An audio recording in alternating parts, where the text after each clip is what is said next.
Olá, alunos, professora Célia Nilander, estamos aqui para continuar a nossa aula de Direito Penal e vamos continuar aí o nosso assunto, falando de crimes contra a honra, né?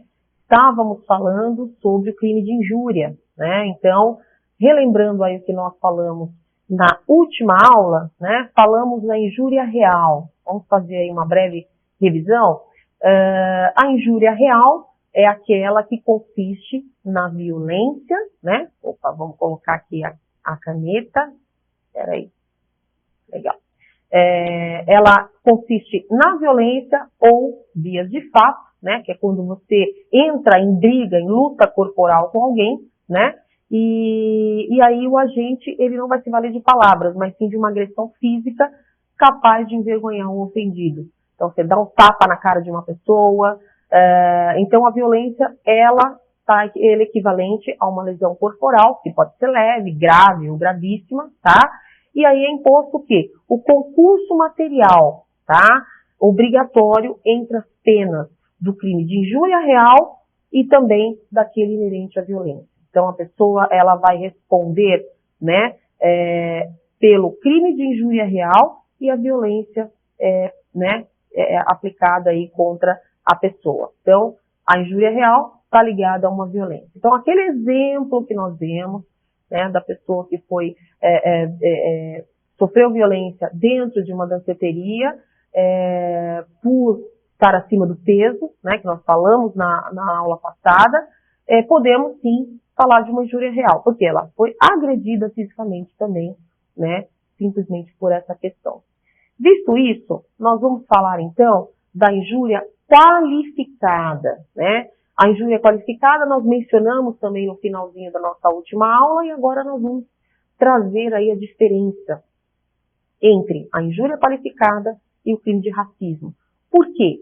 A injúria qualificada, ela é sim punida com maior rigor, tá? Nós temos a pena aí de 1 a 3 anos, sem prejuízo da multa. E essa ofensa, gente, ela consiste na utilização de elementos relacionados a quê? A raça, cor, etnia, religião, origem ou condição de pessoa idosa ou deficiente físico, tá? Então, é uma injúria que está pautada nessas questões, né? Falando aí da questão de raça, né, de cor, a gente vem então para a forma qualificada, né, e faz um paralelo com o crime de racismo. Bom, professora, mas se tem injúria qualificada, como é que fica em relação ao crime de racismo? Vai ser punido com o crime de racismo ou injúria qualificada? Então vamos ver, tem uma linha tênue existente aí entre esses crimes e a gente vai dar uma olhada. Vamos ver a lei aqui, ó. A lei 7.716 de 1989, ela traz aí o crime relacionado ao racismo, tá? Então, constitui o crime de racismo a atitude, por exemplo, tá? De impedir uma pessoa de hospedar-se em um hotel por motivos de raça, por exemplo, né? Cor, etnia, religião e procedência nacional. Então, eu não estou falando especificamente para aquela pessoa, ofendendo a raça daquela pessoa, mas eu estou simplesmente falando, olha, você não vai se hospedar nesse hotel porque nós não aceitamos pessoas religiosas, pessoas, vamos falar de religião, pessoas evangélicas ou católicas, tá? Nós não aceitamos esse grupo de pessoas. Então, eu estou cometendo o quê? Crime de racismo, tá? Porque eu estou falando de um modo geral, né? Eu estou proibindo alguém de se hospedar no meu hotel porque eu não aceito essas pessoas, tá? Olha, nós não aceitamos pessoas negras no nosso hotel, né? Não estou falando especificamente só você, estou falando todo um grupo de pessoas, tá? Então, se proferimos a palavra negro contra uma determinada pessoa, com o objetivo de atingir a honra de uma maneira jocosa, então, eu estou diante de um crime contra a honra. Então, se eu estou falando, olha, ofendendo uma pessoa específica, olha, você não presta porque você é da cor negra, preta, enfim, tá? Então, eu estou falando especificamente, né, daquela pessoa. Ou quando a gente vê muitos exemplos, né, até aquele exemplo aí no futebol, a pessoa foi chamada de macaco, né? Uma pessoa especificamente. Então, eu estou falando, estou Eu estou cometendo um crime relacionado à honra dessa pessoa, tá?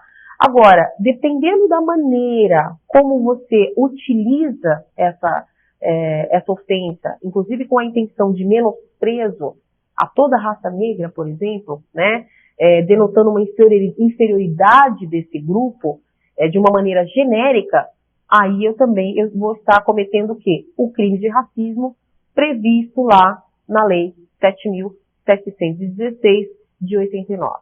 Então, de acordo com o artigo 20, tá? E esse crime, gente, de racismo, ele é inafiançável, imprescritível, e ele é de ação penal pública incondicionada, tá?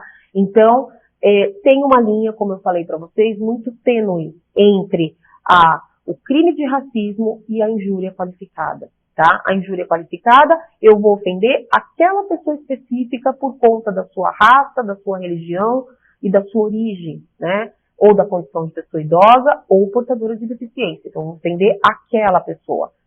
Já no crime de racismo, não. Eu vou estar ofendendo o grupo, né? A intenção minha é menosprezar todos os negros, ou todos os idosos, ou todos os religiosos, tá? Mencionando que, menosprezando aquele grupo específico. Aí eu estou cometendo, então, um crime de racismo, tá? E a diferença entre os crimes é que os crimes contra a honra, eles são movidos perante ação penal pública privada, né? Por exemplo, a injúria, né? Mesmo a injúria qualificada, depende de crime ou de representação. Já no crime de racismo, não. No crime de racismo, estou falando de um crime inafiançável, imprescritível e de ação penal pública incondicionada. Tudo bem? Visto isso, a gente vai falar então da injúria e o Estatuto do Idoso, né? Que também está ligado a uma injúria qualificada. Então, o Estatuto do Idoso, qual é a intenção do Estatuto, né? Ele tem previsão aí de todos aqueles crimes cometidos contra pessoas maiores de 60 anos, né? Então, ele tem previsão de um crime subsidiário consistente em quê? Em desdenhar, em humilhar, menosprezar ou discriminar a pessoa idosa, seja por qualquer motivo, tá? Então, eu não posso, e a lei Estatuto do Idoso está na lei 10.741 de 2003, tá? Eu não posso, por qualquer motivo, desenhar, ofender, né? Tivemos um caso outro dia de uma briga de vizinhos, em que um dos vizinhos ofendeu o outro vizinho que era idoso, né?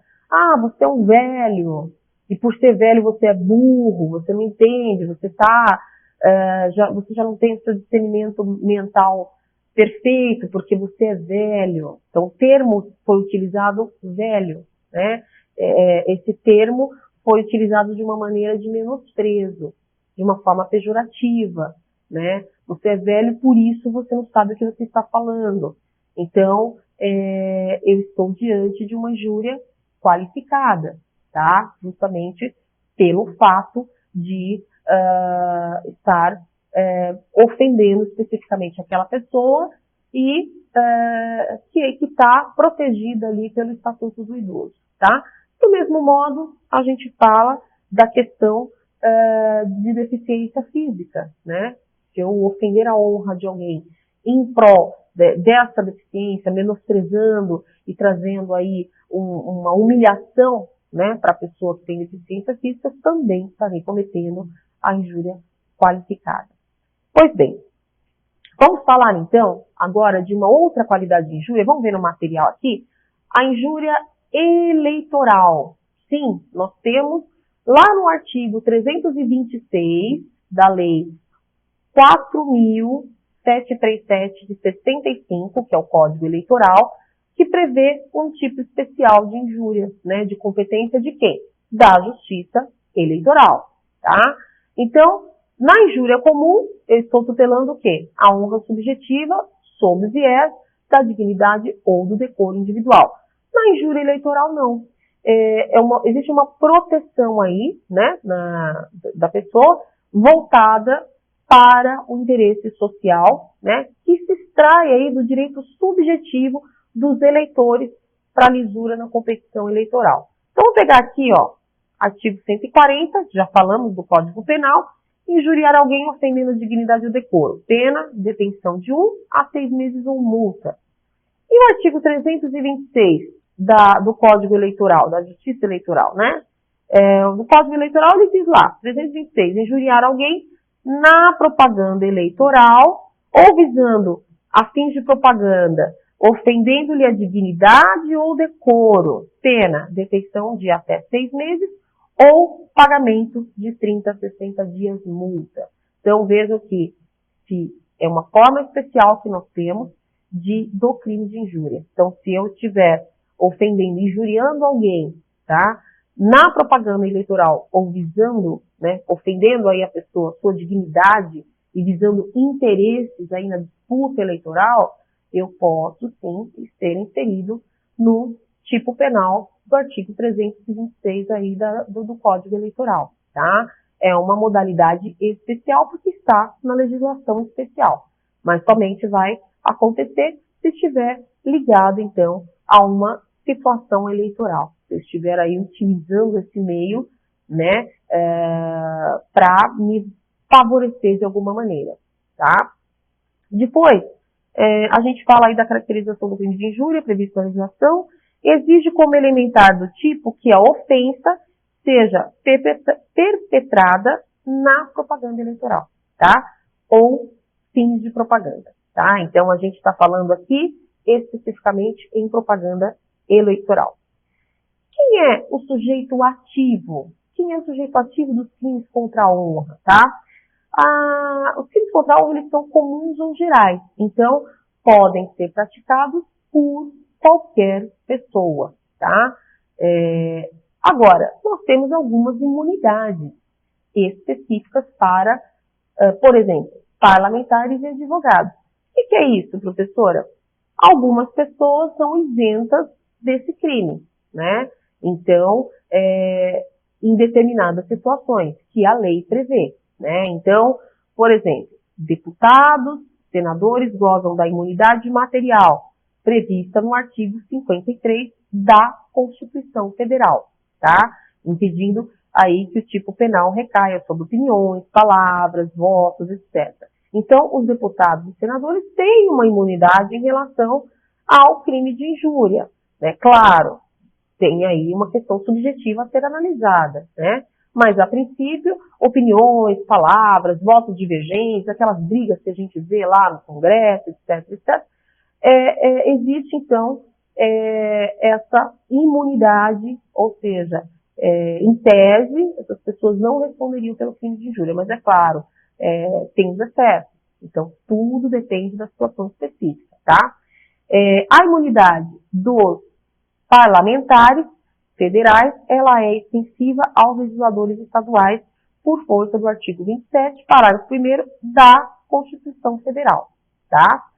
Já os vereadores, eles gozam dessa inviolabilidade na circunscrição do município, né, em que eles atuam, conforme também o artigo 29, inciso 8 da Constituição Federal. Ótimo. E os advogados, quando é que eles são imunes ao crime de injúria, enfim, né? Claro, como eu disse a vocês, dependendo da situação específica. Os advogados são imunes no exercício da sua atividade profissional, tá? Aos crimes de injúria e difamação. Artigo 7º, parágrafo 2º da Lei 8.906 de 94, que é o Estatuto da OAB. Então, o crime de calúnia está excluído. Nós estamos falando do crime de injúria e difamação. Então, o advogado que está numa audiência e ele diz que a outra parte não está falando a verdade, né, já aconteceu até comigo, eu falar, não, excelência, não é verdade o que está sendo dito. E o advogado falar, está me chamando de mentiroso, doutora? Né? Você está ali no exercício da sua profissão. Então, eu não vou responder pelo crime de injúria ou de difamação por estar dizendo que ele não está dizendo a verdade. Eu estou na defesa do meu cliente. Então, eu tenho essa imunidade no exercício do meu trabalho, tá? Então, claro que aqui o crime de calúnia está excluído, tá? Então eu não posso falar, não, fulano é ladrão, porque aí eu estou cometendo uma calúnia. E a calúnia está fora, né? Está expressamente excluído do artigo 7º, parágrafo 2º do Estatuto da OAB, né? Então a gente só fala da imunidade de advogados em relação, então, aos crimes de injúria e difamação. Tudo bem até aqui?